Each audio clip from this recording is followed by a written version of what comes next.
各位喜欢兰花的朋友，大家好，我是安格斯。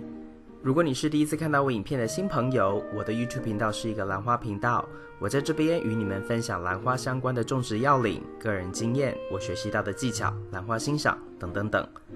如果你想要学会怎么养兰，欢迎订阅我的频道并打开通知铃铛，这样每当我上传新的影片，你就会收到及时的通知。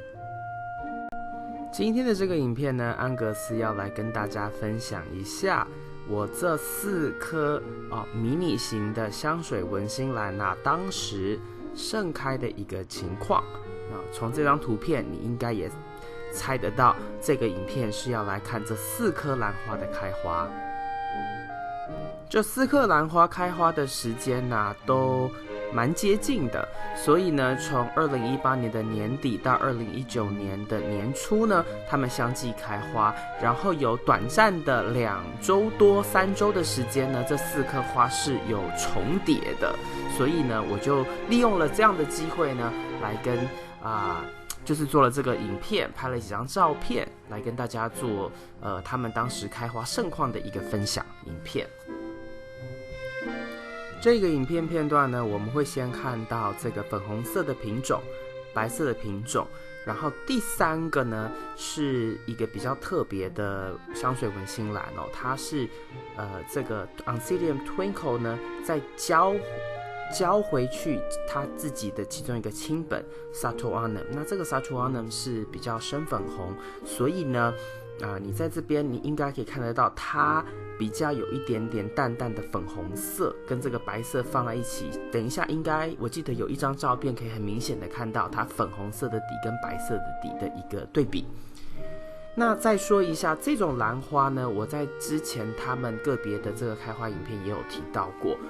蛮适合新手入门兰花的，因为这种兰花它基本上每一年时间一到，不管说到底有没有施肥或者是说被照顾的多坏，基本上它都会来花梗，然后开花。当然你提供比较好的养护它的花梗会比较多，然后花苞会比较多。但是我曾经看到过，就是不是很会养兰花的朋友，对它不怎么照顾，然后那个花也蛮丑的，当然没有到快要被我朋友养死那种情况，所以他每一年都还是多少会来一些花所以呢，这个比起蝴蝶兰来说，应该会是一个比较好入门的兰花。但是它们的特性就是因为它们的根系很细，所以呢，它们不应该就是可以有干湿分明的这样的循环，但是不应该要超过太多天的干季。比如说我自己个人一般就是最多2天，我就会再把水再给他们，就是再提供一些水。那这边的片段你看到的是粉红色的品种跟黄色的品种。那黄色的品种呢，在美国是稍微比较难找一点的，不太清楚为什么。但是呢，黄色品种跟白色品种我其实在台湾看到最多。那粉红色品种是第2颗开花的，然后黄色的是它最久的就是我等最久的。那这颗呢，这4颗它们都有香味，但是每一颗的香味都稍微有一点点不太一样那粉红色的香味就比较特别一点，因为它还带有一点点肉桂的味道那白色的呢它就是非常的纯的这一种糖浆的枫糖浆的味道。那粉红色的这一颗它的味道就比较淡那白天基本上到11点多的时候它就不太有味道，就是早上7、8点的时候它的味道最强。那黄色的品种呢也香，但是比起粉红色跟白色，它的味道还是稍微偏淡了一些。养护上来说呢，我一般给他们的肥料大概就是1/4浓度那因为你看白色这一颗是用有介质的半水耕，所以呢在浇水上面这一颗基本上就是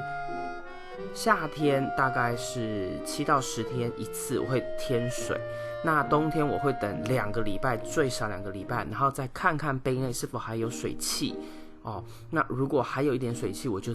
等到可能2个半礼拜我才会加水，所以大概冬天就是2个礼拜左右。那其他的这个，比如说这一颗淡粉红、黄色的呢，它们是在水培这样的方式在种植，所以呢，我其实就要常常去观察它的水位，还有它根系的状况，比如说是不是有烂根的情况，或者是说呢，就是球茎跟球茎之间它们的这个组织啊，是不是太过于湿？如果太过于湿，我可能要斟酌，就是它的这个里面杯子的水位。那现在这个影片啊，我把这4颗就稍微挪动了一下，挪到了我一般养兰花的兰花架子上面。那其实也就是提供给大家另外一个不同的背景跟不同的光线，来看看这4颗兰花它当时开花的一个景象，跟它们摆在一起它的一个这个颜色的对比，然后跟它们这植株上面就是生长的一个状况。对这种兰花有兴趣的朋友啊，如果你又刚好在台北的话，其实你可以多去台北的建国花市逛逛。原因是因为我每次去那边的时候，因为我大概都是比较偏冬天的时候会走访台湾找家人，所以那个时候刚好也都是这个兰花已经在抽花梗长花苞的一个时间，所以常常能够看到商家就是兰花一些兰园摊贩在那边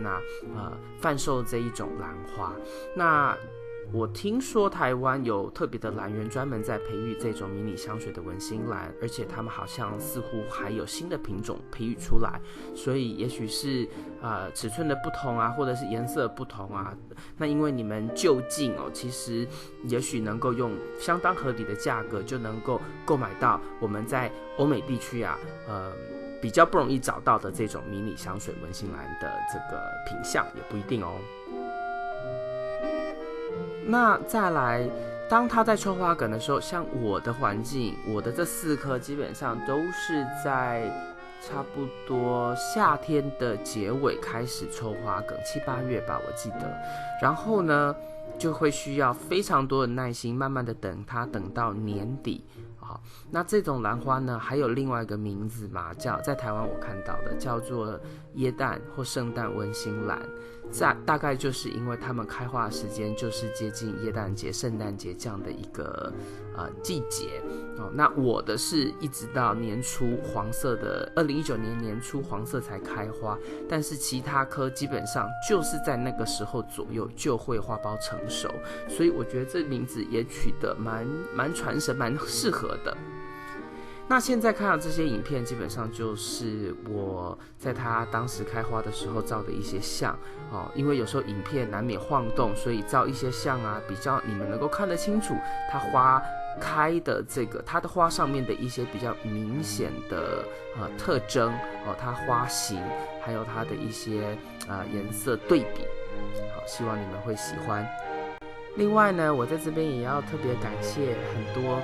看我兰花影片，然后支持我兰花频道、支持安格斯的一些兰友你们在世界各地许多地方有在亚洲的，有在欧洲的，有在我这边美国的、加拿大的，甚至南美洲的、澳洲的等等等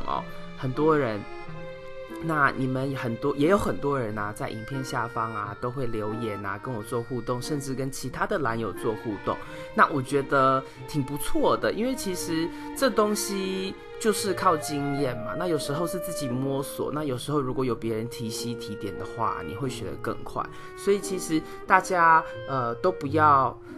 就是大家应该要就是大方一点，如果你知道有什么东西就跟大家分享，那都可以在影片的下方留言，然后互相点赞鼓励比如说有些人虽然不懂兰花，但他勇敢提问，也许这些问题已经别人问过了，对不对？但是因为他不懂，或是没有看到特别一些影片，或是没有特别看到一些别人的留言，所以没有学到。那他们在问这样的问题的时候呢当我是一定会比较尽量耐心回答，那有些你们看到知道的答案，其实也可以大方耐心的跟其他人做交流，这样也是很好的。以上就是今天为您带来的影片，如果你喜欢这个影片，请帮我在影片的下面点个赞。如果你要继续与我一起学习怎么养蓝，别忘记订阅我的频道并打开通知铃铛。谢谢您的观赏，我们下次再见。